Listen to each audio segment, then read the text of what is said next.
आधुनिक भारत की पृष्ठभूमि में हीरोज जर्नी फ्रेमवर्क पर आधारित।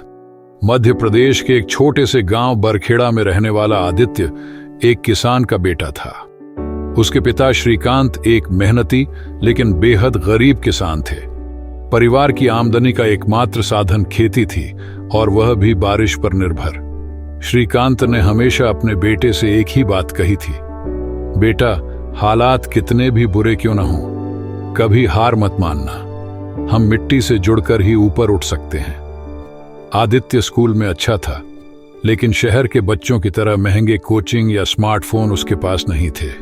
फिर भी उसकी आंखों में एक सपना था, IIT में जाना और इंजीनियर बनकर अपने परिवार की हालत बदलना। 10वीं में उसने टॉप किया। गांव के सरपंच और स्कूल के प्रिंसिपल ने उसे शहर जाकर आगे पढ़ाई करने को कहा। श्रीकांत ने जमीन गिरवी रख दी और बेटे को इंदौर भेज दिया, जहां उसने एक सरकारी कोचिंग में दाखिला लिया। लेकिन यहां शहर की जिंदगी अलग थी, न बिजली का भरोसा न इंटरनेट का।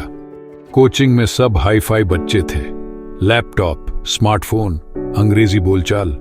आदित्य खुद को बहुत छोटा महसूस करने लगा। शुरुआत में आदित्य ने हिम्मत की, लेकिन जल्दी ही दबाव में आने लगा। उसे लगा कि वह कभी भी इन शहर के लड़कों जैसा नहीं बन पाएगा। एक रात उसने पिता को फोन किया और कहा, पापा, मैं वापस आना चाहता हूं, यह सब मुझसे नहीं होगा। पिता ने चुप रहकर सिर्फ इतना कहा, जैसे बंजर खेत को मेहनत से उपजाऊ बनाया जाता है, वैसे ही खुद को बनाना पड़ता है। तू मेरा बेटा है, हार मानने वाला नहीं। ये शब्द उसके दिल में उतर गए। उस रात वह सोया नहीं, बस सोचता रहा, क्या मैं सच में हार मान रहा हूं? अगले दिन कोचिंग में एक नया गेस्ट लेक्चरर आया, प्रोफेसर मिश्रा, जो खुद भी कभी गांव से थे और अब IIT प्रोफेसर थे। उन्होंने जब बताया कि कैसे उन्होंने एक मिट्टी की झोपड़ी से निकलकर IIT तक का सफर तय किया, तो आदित्य को जैसे रोशनी की एक किरण दिखी। क्लास खत्म होने के बाद आदित्य उनके पास गया और बोला, सर, मैं भी गांव से हूं, पर लगता है जैसे मैं यहां फिट नहीं हो पा रहा। प्रोफेसर मुस्कुराए और बोले, जहां तक देख सकते हो वहां तक चलो, आगे का रास्ता खुद खुलता जाएगा। हार मानना सबसे आसान काम होता है, मुश्किल यह है कि डटे रहो। उस दिन के बाद आदित्य ने ठान लिया, अब पीछे नहीं हटूंगा। उसने मोबाइल दूर रखा, इंटरनेट कैफे से नोट्स डाउनलोड किए, पुराने किताबों से पढ़ाई शुरू की। वो रोज सुबह 5 बजे उठकर खेत की मिट्टी को याद करता, पिता की बातें दोहराता और किताबों से लड़ता। दिन रात एक कर दिए। बाकी लड़के मॉक टेस्ट में ऊपर आते थे, लेकिन आदित्य हर बार थोड़ा ऊपर चढ़ता। धीरे धीरे टीचर्स ने भी नोटिस किया, यह लड़का साधारण नहीं है। परीक्षाओं की दुनिया, टेस्ट्स, एलाइज एंड एनिमीज। 1 साल बीता। बोर्ड की परीक्षा में वह फिर टॉपर बना। अब IIT की बारी थी, लेकिन तभी एक और मुसीबत आई। मां बीमार हो गई। श्रीकांत के पास इलाज के पैसे नहीं थे। आदित्य को लगा कि उसे वापस जाना पड़ेगा, लेकिन तब गांव वालों ने चंदा इकट्ठा किया। सरपंच ने कहा, आदित्य हमारे गांव का सपना है, अगर ये लड़का हार गया तो हम सब हार जाएंगे। यह सुनकर आदित्य की आंखें भर आईं। अब वो किसी एक बेटे की लड़ाई नहीं थी, पूरे गांव की उम्मीद की लड़ाई थी। IIT की परीक्षा का दिन आ गया। परीक्षा सेंटर तक जाते हुए आदित्य के कानों में सिर्फ एक बात गूंज रही थी, हार मानना नहीं सीखा। परीक्षा कठिन थी, कई सवाल अनजान थे, लेकिन उसने अपना धैर्य नहीं खोया। उसे पता था ये वही सवाल हैं जिनसे बड़े बड़े छात्र डरते हैं, लेकिन उसे डर कर नहीं, लड़कर जीतना है। रिजल्ट के दिन पूरा गांव टीवी के सामने बैठा था।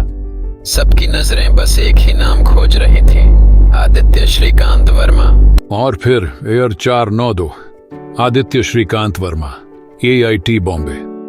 गांव में ढोल बजने लगे, लोगों ने मिठाइयां बांटी और श्रीकांत ने फटी आंखों से आसमान की ओर देखा।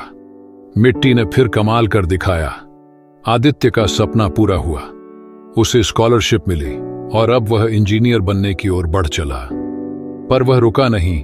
उसने YouTube पर गांव से IIT नाम से एक चैनल शुरू किया, जहां वह गांव के बच्चों को मुफ्त में गाइड करता था।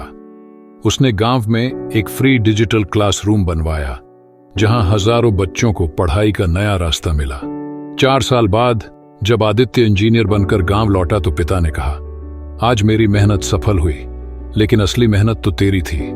आदित्य ने झुककर मिट्टी उठाई और कहा, पापा, आपने जो बोया मैं वही फसल हूं। अब आदित्य एक सफल इंजीनियर, मोटिवेशनल स्पीकर और समाज सेवी बन चुका था। लेकिन सबसे बड़ी बात, वह आज भी खुद को किसान का बेटा कहकर गर्व करता था। उसकी सफलता की कहानी ने हजारों गांवों के बच्चों को प्रेरणा दी। हार मानना सबसे आसान रास्ता होता है, लेकिन जीतने के लिए हिम्मत चाहिए। जो हिम्मत नहीं हारते वे कभी जिंदगी से नहीं हारते। आदित्य की कहानी हमें सिखाती है कि जिंदगी में कितनी भी मुश्किलें क्यों ना हो, अगर इरादा मजबूत हो और सोच साफ हो तो कोई भी सपना छोटा नहीं होता।